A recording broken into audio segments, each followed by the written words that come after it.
beer, it's good for you. Hello and welcome to the video. Within this video guide we'll be looking at how to split a single beer brew into two separate sessions over one or even 2 different days. I will then cover the recommended methods, what we are looking to avoid and how to make it work well for you. So let's get started. So why would you want to split a brew? Let's be real, beer brewing takes time. For most of us, a full brew can last anywhere from 4 to 8 hours, and not everyone, including myself, has that kind of time to spare in one sitting. By splitting up the process, you can spread out the workload and make homebrewing much more manageable with today's busy lifestyle. I speak from much experience here, as this is exactly how the vast majority of my brews are handled. Be aware that there are set routines to follow here for the best end beer results, so I will now cover these in session and set order with options to make this nice and easy. During the first session we'll focus on the mash and collecting the wort. Here's how to do that efficiently. The first step here is to preheat your strike water and mash in with your grain just like a normal brew day. Be sure to fully mix your grains thoroughly, ensuring that they are all wet and that there are no grain clumps. This is not a process to rush, take your time, otherwise you could compromise the rest of the brew. You should then carry out your mash in and mash out steps as per usual. If you wish to extend the times of these mash steps, then no problem, just keep in mind that very lengthy mash steps are putting a lot of extra mileage on your pump, which is actually the weakest link in any brew setup. Most brewers will mash in for 60 minutes at one temperature and then raise the temperature for mash out and perform this final step for 10 minutes. So averagely this is going to be a mash time of 1 hour and 20 minutes. By doubling this, you're also doubling the wear on your pump. After mashing, we will then proceed to step 2, which is where we will perform the lautering and sparging processes.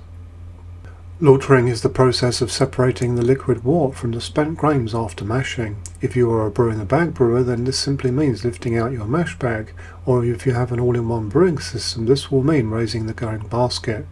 You should then proceed straight to the sparging process. This could be batch sparging, where hot sparge water is added en masse, you stir and then drain, or fly sparging, where the hot sparge water is poured over the grain bed as it is drained, which is my most common method.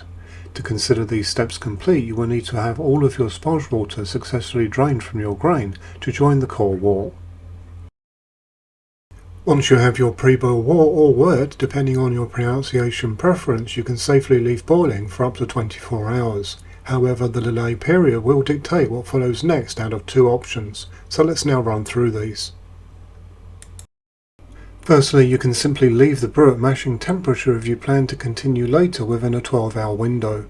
This can be during the same day, or if you start later in the evening as I generally like to, you can then finish off the next morning. Be sure to cover your brewing system or setup during this time, in order to do what you can to avoid any issues with bugs, wild yeast or bacteria starting to work away at your wort.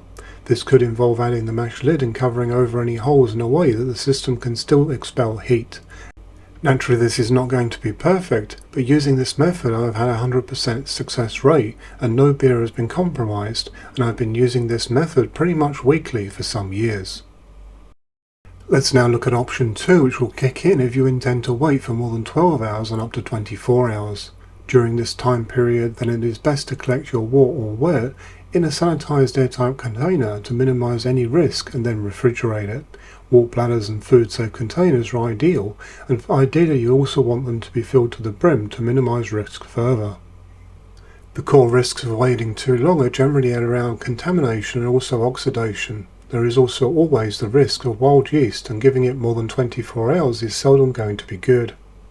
At the very least, you could be dealing with an end beer that tastes on the sour side or just plain odd. I personally avoid option 2 where possible, and if I feel there is going to be a chance for the need for it, then I tend to postpone the brew whenever possible based on the extra risks that it actually presents. However, there are some that have a high success rate with this method and use it often, so the choice is yours. Then once you are ready to resume, we can then conclude the brew with the second and final session. It does not matter at all which of the 2 options you chose, or what remains of the process is going to be the same. In step 1 you will boil as usual, and there is no need to change any of your addition steps or timings. All of my boils in recent years have been for just 30 minutes, and using this boil time of this 2-session style of brewing has not given me any compromises whatsoever. In step 2, you can then cool and transfer to your fermentation vessel as usual. You would then add your yeast and you're almost done, as just clean up and fermentation await you. The actual final step comes a little later, when you can finally enjoy the fruits of your now much easier split session labour of love. Do let me know if you have any thoughts or questions, as I am always happy to help and reply to 100% of my messages on YouTube. I am also keen to hear your feedback, which is always very much appreciated. Cheers!